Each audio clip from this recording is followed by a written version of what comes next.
જૂનાગઢના કેશોદની જાણીતી એપલ સ્કૂલમાં ગીતા જયંતિની ઉજવણી કરવામાં આવી। બાળકોએ ગીતાના શ્લોકનું પઠન કર્યું। તાજેતરમાં શહેરની જાણીતી શૈક્ષણિક સંસ્થા એપલ સ્કૂલમાં ગીતા જયંતિ નિમિત્તે ખાસ ધાર્મિક કાર્યક્રમનું આયોજન કરવામાં આવ્યું। તેમાં જાણીતા ભાગવત કથાકાર ઉત્તમભાઈએ હાજરી આપી અને બાળકોને ગીતાનો ઉપદેશ આપી વાતાવરણ ધાર્મિકમય બનાવી દીધું હતું।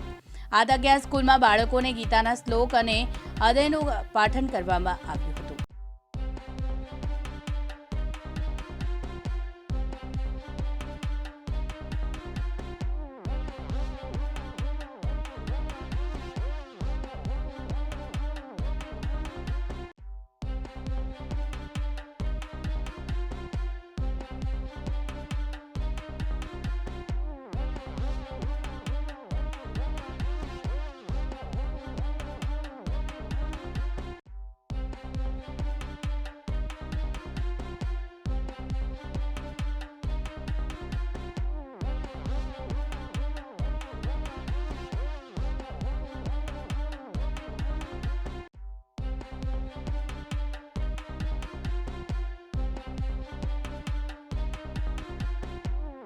પ્રકાશ દવે સાથે યજ્ઞેશ ભટ્ટ, દિવ્યાંગ ન્યૂઝ, જૂનાગઢ।